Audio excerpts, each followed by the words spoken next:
Kembali lagi di Suara Rombongan, Suara Perubahan. Baik, pemirsa, kita sudah sampai di penghujung acara. Betul, aduh tidak terasa kita akan Tidak berpisah. terasa, karena seru sekali. Ini kalau ngomongin generasi muda yang mewakili kita juga begitu. Betul. Kan. Jadi kita juga seperti terwakili begitu. Betul, kita kan. masih sangat muda tentu. Sangat muda, generasi Z. Saya generasi Z. Saya mental health saya. Oh, oke.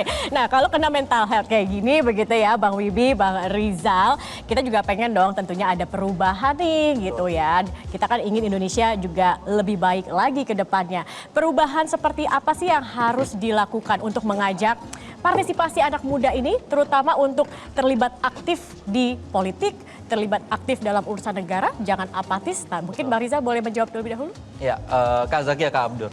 Bisa jadi pemuda itu bukan apatis sebetulnya, tapi mereka dikecewakan. Oh. Jadi kita udah bersuara, udah demo misalkan, udah komen misalkan, udah bikin postingan, tapi nggak didengar. Nggak jadi apa-apa. Jadi berpikir bisa jadi orang-orang ini mikirnya, ya ngapain kita bicara, toh nggak didengar. Kayak ngomong sama tembok gitu kali Saya kayak ya. ngomong sama tembok. Makanya bisa jadi bukan karena apatis, tapi karena kecewa. Hal ini yang harus kita ubah dari sekarang. Pertama, pemuda ini katanya kan di atas 50% voters. Yes. Tapi selalu yang dibicarakannya, ya kita pemilihnya paling banyak, maka partai calon harus menyesuaikan gayanya dengan anak muda. Padahal bukan itu. Bukan gayanya yang harus Bukan. diubah gitu ya. Tapi isunya. Oh, Iya, iya. Justru harus ditangkap isu anak muda. Kan katanya anak muda ini, tadi mungkin Bang Wibi udah jelaskan, kita mengejar wealth-nya juga nih, kesejahteraan. Oke, kita kejar kesejahteraan, tapi anak muda juga pasti berpikir, gimana caranya kita mau sejahtera, tapi kita nggak hidup nantinya, karena lingkungan hidupnya udah makin kacau. Polusi udara di mana-mana, sekarang banyak kebakaran hutan. Betul. Kayak gitu, belum kekeringan, ada krisis air sekarang. Ini kan jadi masalah Ya. gitu. Yang kedua, pemuda juga harus bisa mulai mendorong gitu. Kita bukan cuma objeknya, partisipasi politiknya bukan cuma nyoblos, tapi juga urun gagasan. Baik. Jadi kita naikin level demokrasinya. Kalau sebelumnya kan cuma gimmick-gimmick aja kali ya pemilu. Atau mungkin naik nih, jadi calonnya udah mulai bicara isu. Ya. Coba kita naikin lagi. Baik. Gimana caranya? Bukan cuma bicara isu, tapi mereka menangkap isu yang ada di anak muda Oke. dan diterjemahkan jadi visi misi dan program. Ini Baik. level selanjutnya yang harus kita perjuangkan. Baik. Oke, saya garis bawahi masalah isu anak muda. Nah, ini kebetulan sudah ada anggota DPRD kita di sini. Bang Wibi, kira-kira Bang Wibi selama ini, menurut Bang Wibi sudah membawa belum isu anak muda ke wilayah kerjanya Bang Wibi? Iya, sangat ya. Karena ini yang saya sampaikan tadi, ini masalah lintas generasi ya. Ya. Kalau bicara tadi yang masalah isu-isu aspek keadilan tadi, Ada itu gap, pasti ya. itu menyentuh. Kalau bicara tentang gimana anak sekolah hari ini kesulitan, ya kan, gimana anak-anak ini masalah psikolog yang ada di tempat-tempat di puskesmas kita itu kita sampaikan, gimana nanti ruang terbuka kita. Karena ini masalah udara menjadi satu barang mahal hari ini kan. Iya. Betul. Jadi gimana kita kenyamanan kita bertransportasi itu yang selalu kita sampaikan. Tapi yang saya tadi masuk ke Rizal bilang ini. Satu hal poin adalah anak muda hari ini nggak bisa ditakut-takutin lagi. Nggak bisa tuh dengan intimidasi nggak bisa.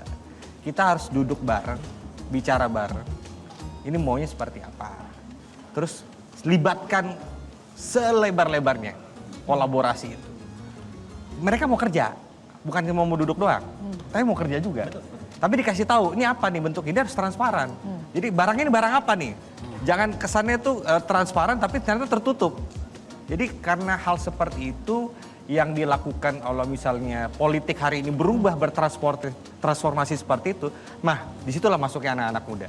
Oke. Kayak misalnya ruang politik hari ini, apa sih yang dibahas oleh anggaran ribuan triliun? Apa sih yang dibahas misalnya di DKI Jakarta, misalnya APBD 78 triliun.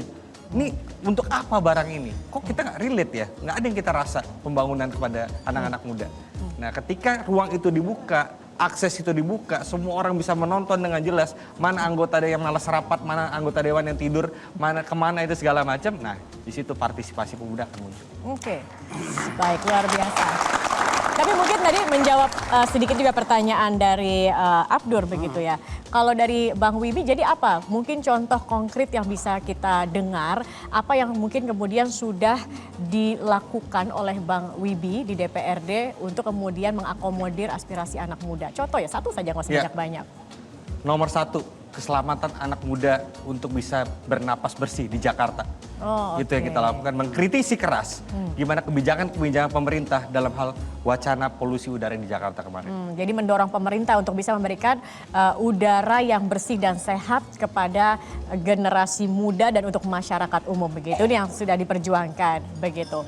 Oke, nah kalau kemudian untuk ruang aspirasi aman itu tadi, Bang Wibi, kan ini gagasan kita sedang berjalan begitu. Nah mungkin ada masukan lagi seperti apa kira-kira bagaimana anak muda bisa lebih vokal, lebih kritis begitu dalam kemudian memanfaatkan ruang untuk menuangkan aspirasinya. Ya, jadi ketika yang kita sampaikan tadi, inklusivitas dalam hal berpolitik itu terbuka ya. Semua itu bisa diakses dan melibatkan daripada baik generasi tua, muda, dan apapun itu akhirnya bahasa-bahasa politik itu adalah ruang gelap itu akan hilang. Baik.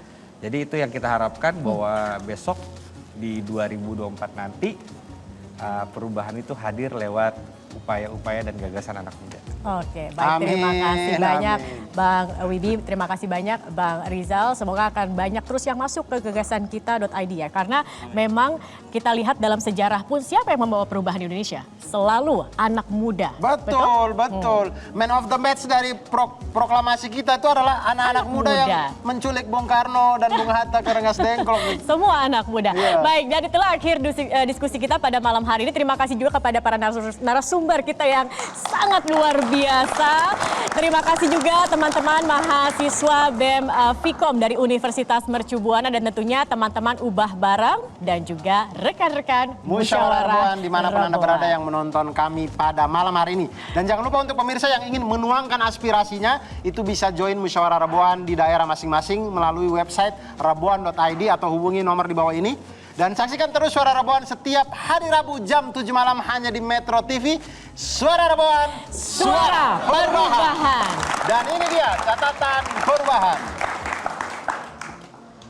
Pemuda Indonesia, karya MD Shenur.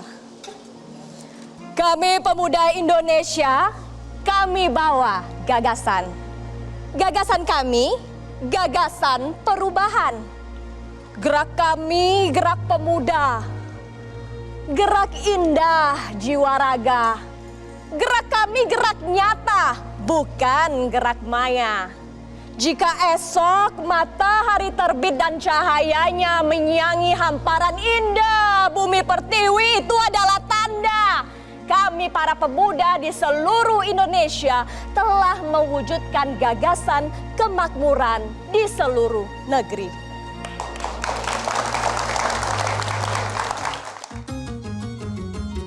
Suara perubahan dari rakyat. Jelajahi cara baru mendapatkan informasi. Download Metro TV Extend sekarang.